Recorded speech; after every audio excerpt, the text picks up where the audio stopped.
John here. Well, I was thinking about one of my favorite persons that I followed his quotes over the years. Blaise Pascal. He was a French mathematician, physicist, inventor, philosopher. I think he was born in 1623, and he died in 1662, I believe. He was only 39 years old. I guess they didn't live very long back then, but that was 400 years ago or more. So, he invented a lot of things. I think it was a calculator, and then he wrote Pascal's Wager. That was in his writings in the existence of God, and he was a lot of stuff in fluid dynamics and physics and all kinds of stuff. I know he did I think he called it the Pascal's Triangle.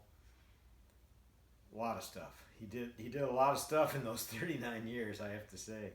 But he was a child prodigy. I believe his dad was a tax collector. But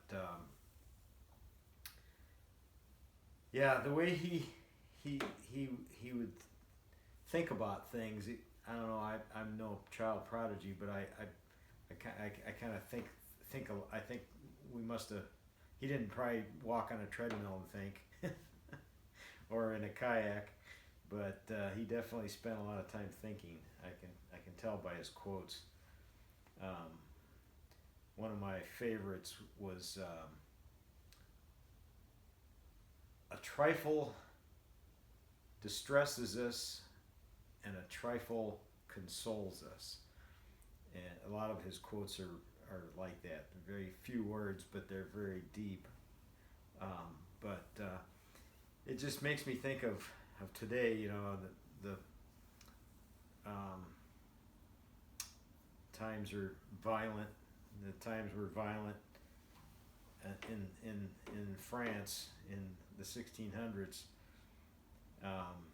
and you know the Pascal's Wager. If you read about it, he basically concludes through a series of boxes of wagering, kind of like you would wager at a horse race or a horse race would basically, because he was kind of betting on the horse that would win, and he was putting out the odds that God, in other words, if the wager comes true, he wins if God exists. But if God doesn't exist, it doesn't matter. He's not gonna know. So in other words, the conclusion is place all your bet that God exists. And I after looking at that, I would take that a step further by looking at what exists right now. And you can use that as your and I'm sure he did as well. He looked at what exists now to put, because you've got it's clear that we have evil, and it's clear that we have good. We see individuals like and not that we're good people, we're living, we're trying to live godly lives. Like you take, for instance, I watched yesterday people talking about Charlie Kirk never raised his voice to his wife. I mean, he was about as godly, at least on the surface, that you can get. He was very, very consistent in his godly living, and you can tell how that spurs a lot of other people on to try to do the same. Okay, that's the good side. Then you get the evil side, the people plotting to kill those that are good, the people that are plotting to attack somebody sexually and kill them, as a predator would. And the contrast of those two things that you see act out, to me, are an evidence of a good force and an evil force that are constantly opposing. And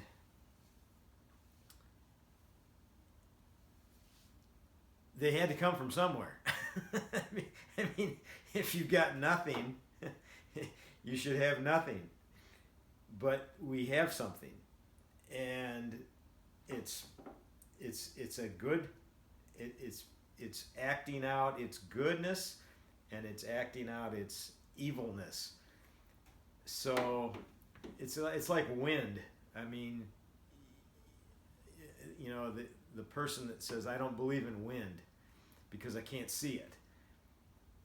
Well, you see it blowing the leaves. You see it in a hurricane. You see it blowing down houses.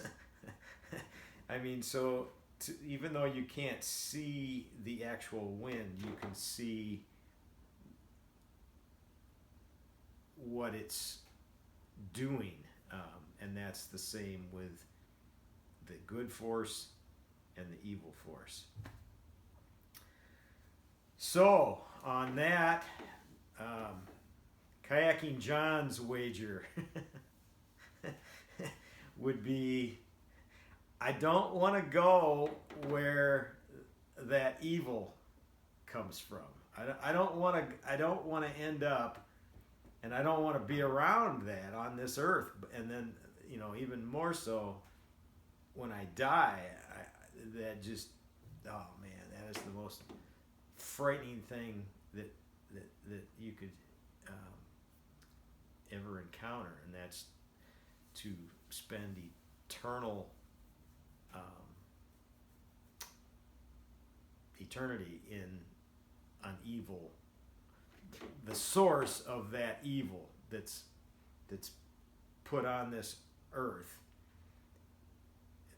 It's almost like you see the stuff that comes out of a volcano, but going down to where all the stuff comes from. To me, that's kind of an analogy of that. So I guess that's why people that are doing their best to be on the where the good comes from, wants to the empathy for others to go to the same place rather than where that source of evil comes from. It's kind of like you see a puppy starving on the roadside. The person that's more apt to stop and help the puppy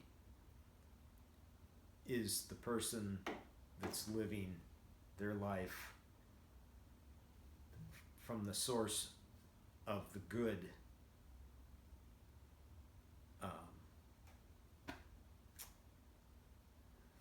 that where that good wind comes from. I don't know if I'm making any sense at all, but the thoughts in my brain are held captive by my vocabulary. I guess you might say. I can't articulate my thoughts. It's It's a terrible state too, I have to say. When you got all those thoughts in there, and it's like there's a dam holding them in. I don't know how else to explain it, but it's like it wants to burst forth. But oh well, enough of that. I guess I will see you on the river, and have a blessed day. God bless.